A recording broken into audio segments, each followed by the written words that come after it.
Shoyun recently upgraded to a 2026 Corolla. It features a 2-liter direct injected inline 4 using, oh the horror, 0w-8 engine oil. It's a nice little car, and it brings some opportunities for experiments that I wouldn't have a chance to do otherwise. With not even 1,600 miles on the clock, I figured I'd pull some oil samples and see how the wear metals look as the engine breaks in.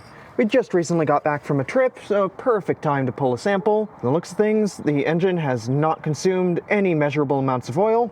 After all the issues I had getting samples shipped to and timely responses back from Blackstone, I may be switching to speed diagnostics for a change, see if I can get more reliable results. Okay, up to the fill line. Oh, hot, hot, hot. Just as with the Volvo, the oil looks surprisingly dark when there's any amount of it in one spot, but as seen on the dipstick and in the tube, it's still really clean, as expected for a brand new modern engine. And through the time warp magic of editing, you'll see the results right about now. Boom, got the results back from Speed Diagnostics. They do live up to their name. That was very quick. Let's take a look. Fuel dilution was something I was concerned about going in because this car sees a lot of short trips that may not let it fully warm up. But at 0.17%, that's barely anything. Engine management and PCV system are doing a great job keeping that in check. No water or glycol. I'd certainly hope the head gasket's intact on a brand new engine. Silicon is way high, but that is probably casting debris still washing out of the engine. That should drop pretty quickly over the next few oil changes. Additives are all in range because the oil doesn't have very many miles or much time on it. Wear metals are lower than expected except for copper, which is way out of range high. Though, given the low mileage, any of these would be scary high if this were run out to a full interval. Hence, total metals is caution, and the wear per 1,000 miles is also very, very concerning, except on an engine that's breaking in. The recommendation is to change oil ASAP to remove the contamination, and that's just what I'm going to do as soon as I can get a filter and some oil. And recommending resample at 3,000 to 4,000 miles. At the rate this car gets driven, that may not happen until later in the year, maybe even into the fall. Going to be using Mobil 1 Advanced Fuel Economy 0w-8 and a Mobil 1 M1-103A filter. Expecting 4.4 quarts of oil or 4.2 liters with the filter change. This car is fairly low to the ground. Not completely slammed on its belly, but much lower than the Volvo, and of course the subframe is a different configuration. With the camera just behind the driver's side front tire, there's the subframe member in question. That's as far forward as my jack can get before I hit the air tray on the front and it gets wedged. I'm not going to have any room to actuate the handle, so that's not going to work. Instead, I'll be lifting the car via the front pinch welds. You can see a little indicator here pointing right at the pinch weld, which is here. I'm using my mini 2-ton jack stands. The larger 6-tonners are too wide at the base and much taller than I need, even at their fully retracted position. It's not the pinch weld jack point, but it is a pinch weld along the perimeter of the car's body, so this should be plenty strong enough to hold the car's weight. Flexes on the tires, but it's not liable to tip off the jack stand. Reminds me of when I only had a mini jack to lift the Volvo, so had to lift it side by side in multiple stages in order to get enough clearance to both put jack stands and actually work under there. Carefully let it settle and give the car another safety wiggle. That's not going anywhere. Yeah, there's not much room between the floor and the belly of the car. So you have a left and access panel here to get to the bottom of the engine, oil drain plug, filter and such. Looks like there is 1, 2, 3, 4 10mm screws holding it on.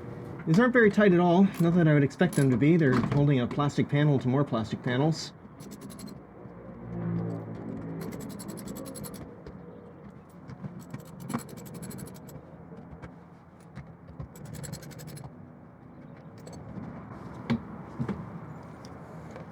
Falls off.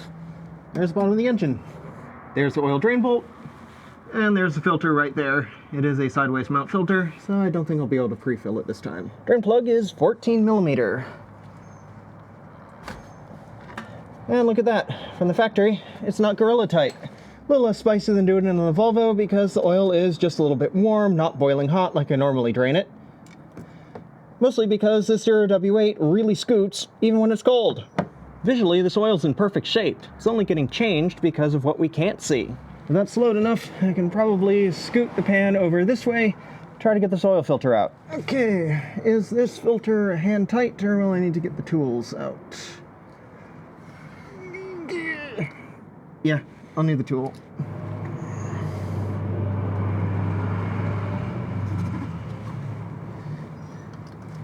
Good grief. That is tighter than expected. They really did not want a leak from a brand new car.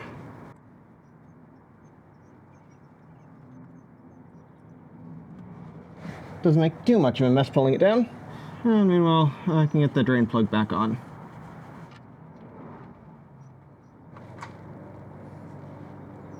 I'm gonna give it a very careful click. Filter housing cleaned up and good to go. It's a hoot to see the size difference between the filter for the Toyota here and the one for the Volvo, and there's plenty of filters out there that make this one look like a toy. Yes, the new oil bottle gets a shake.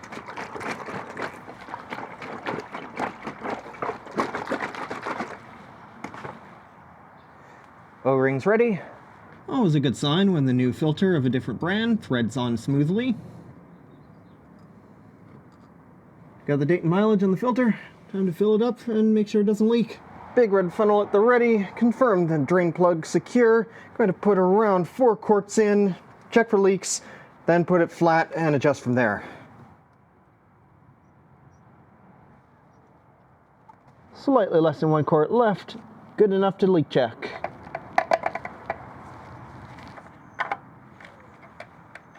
As usual, yell if anything starts spewing.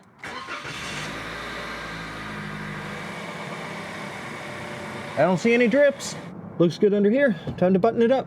Access panel has a little arrow here and a notch that catches on the front part of the air guide, and it slides towards the passenger side, and that's how it lines up.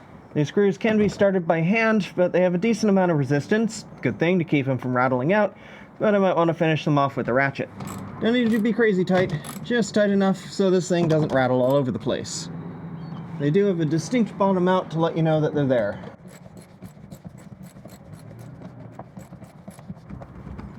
That's there. Reverse the lifting procedure to get it back down on the ground. Get it up off the jack stand. Jack stand out of the way. Carefully set down the passenger side. And exactly the same over here on the driver's side.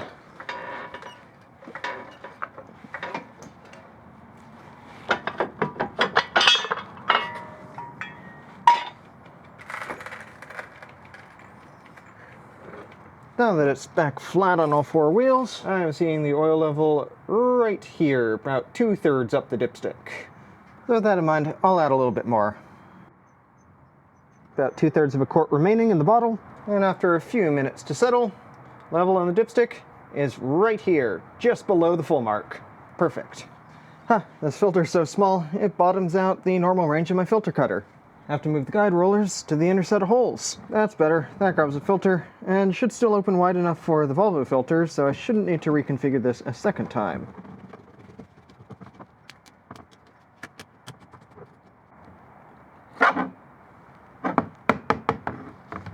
Pretty standard filter design.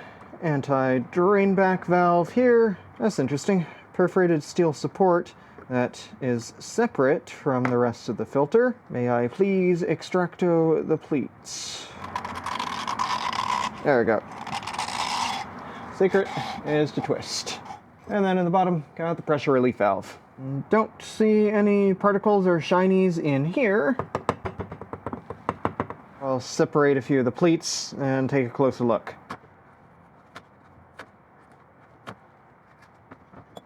That's a good sign. I'm not seeing any particulates, metallic or otherwise, in this filter. Oh, there is one. Not sure if the camera can pick that up, but I see one tiny little fleck of metal right there. Another metallic speck right there. I see one in there. But I'm not seeing any signs that it's tearing itself apart. If it were packed full of glitter, that would be another story entirely. Yeah, this is good sign to see. This one's going to be another one of those long-running, multiple video experiments. The car doesn't get driven a lot, so it could be several months before the next update, and potentially years before the engine is considered fully broken in. I have a bunch of stuff running in parallel right now, so when those videos are ready, they'll be rolling out, so you'll have to stay tuned. In the meantime, YouTube thinks you might like one of these options floating by my head somewhere up in this area. Thanks for watching.